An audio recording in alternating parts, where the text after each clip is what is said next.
long ago, when the sun cast its golden glow over the land of Israel. The people groaned under oppression. The mighty warriors of Canaan, led by Sisera, had turned them into slaves. For 20 years, Israel cried out. But who would deliver them? In those days, the land had no king.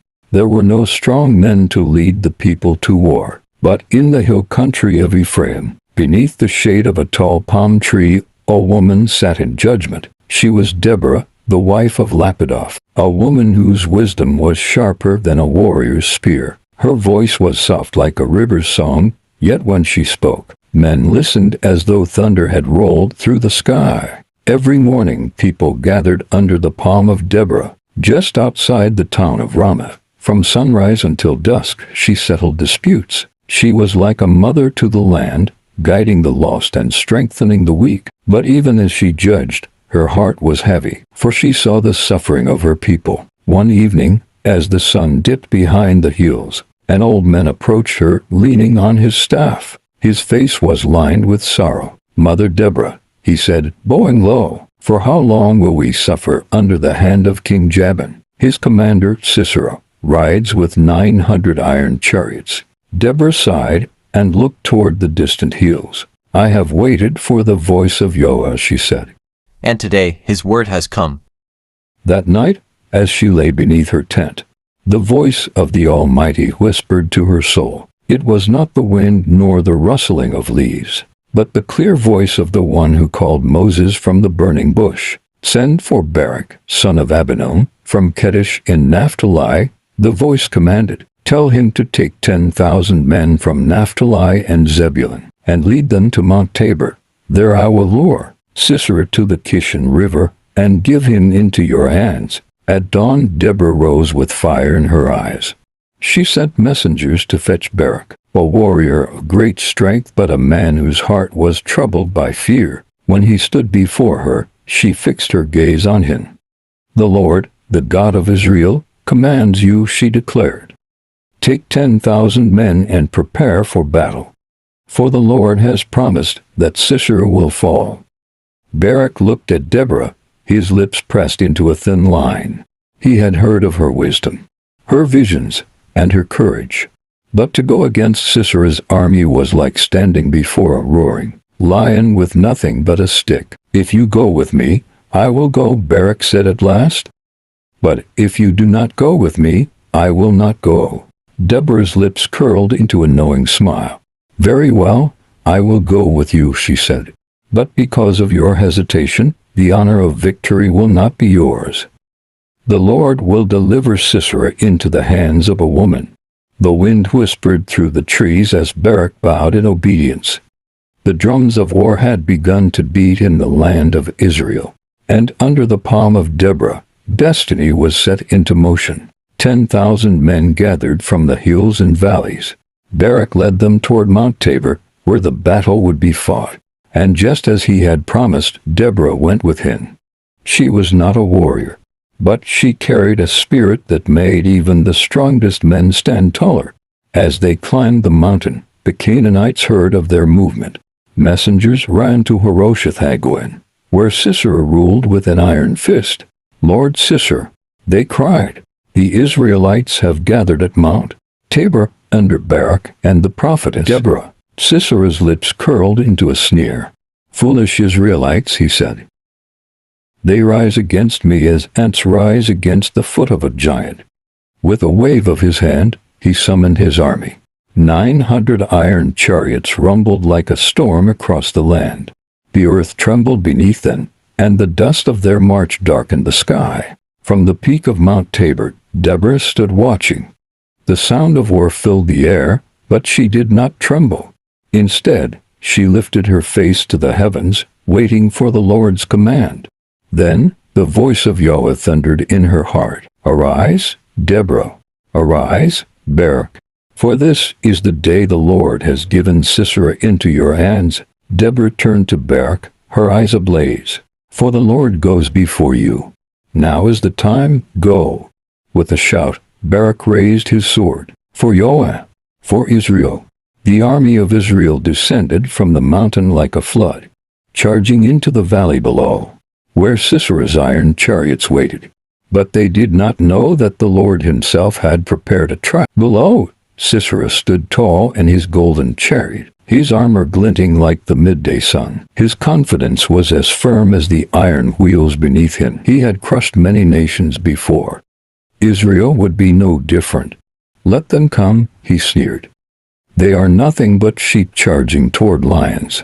He raised his arm, and his chariots lurched forward, their iron rims slicing through the earth. Horses neighed wildly, hooves pounding like the drums of war. The Canaanite soldiers, trained in the art of slaughter, clashed their swords against their shields, eager for blood. Barak and his men gripped their weapons, bracing for the deadly iron charge. But just as Sisera's army surged forward, the heavens split open. A sudden tempest howled through the valley. The sky, once clear, turned into a roaring storm of darkness. The sun vanished behind angry clouds, and the wind screamed like 1,000 voices in battle. Then came the rains. Yahweh poured down upon the land. It was no ordinary rainfall. It was as though the very hands of the dry ground turned into mud within moments, swallowing the wheels of Sisera's chariots. The mighty iron beasts groaned, trapped like fish in a net.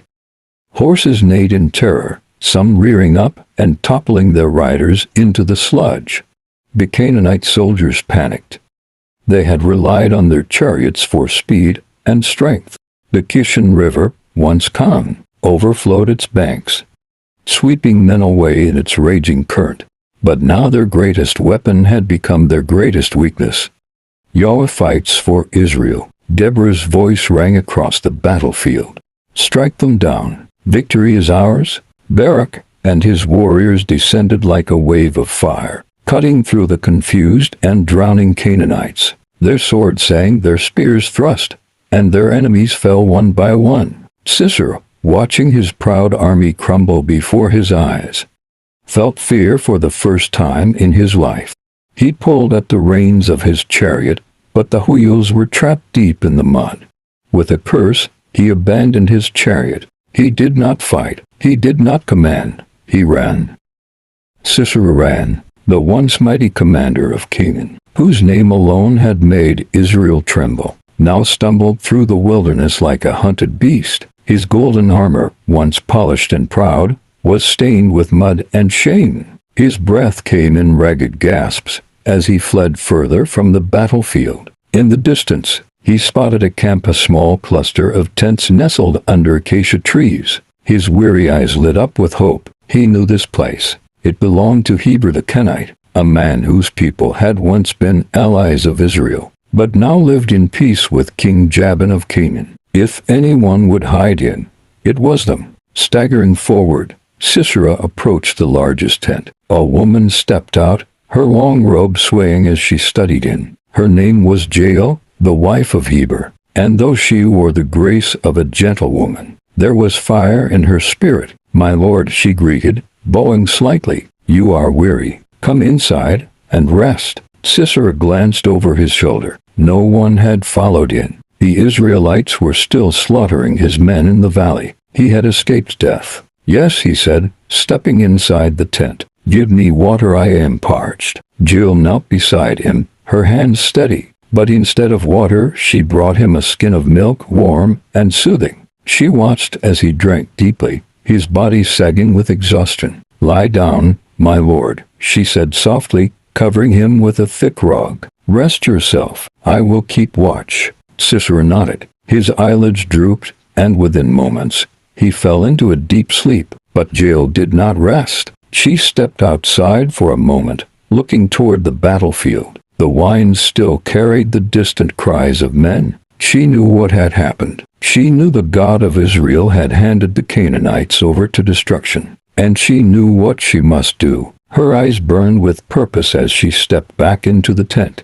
Quiet as the shadow of an owl, she moved to where Sisera lay. Her hands, strong from years of pitching tents, gripped a wooden mallet. In the other hand, she took hold of a sharp tent peg, one long enough to pierce through flesh and bone. She knelt beside him. He did not stir. Raising the mallet high, she took a deep breath. Then whack! She drove the tent peg straight through Sisera's temple, pinning his head to the ground. His body jerked once, then lay still. The mighty warrior of Canaan was no more. Jael stood, breathing heavily. Blood pooled beneath the rug, but she did not tremble. She wiped her hands on her robe and stepped out of the tent. Just as she saw Barak approaching, he had been searching for Sisera, sword in hand, ready to end the battle once and for all. Jael raised her voice, calm and unwavering. "Come," she said. "I will show you the man you seek." Barak stepped inside, and there lay Sisera, lifeless,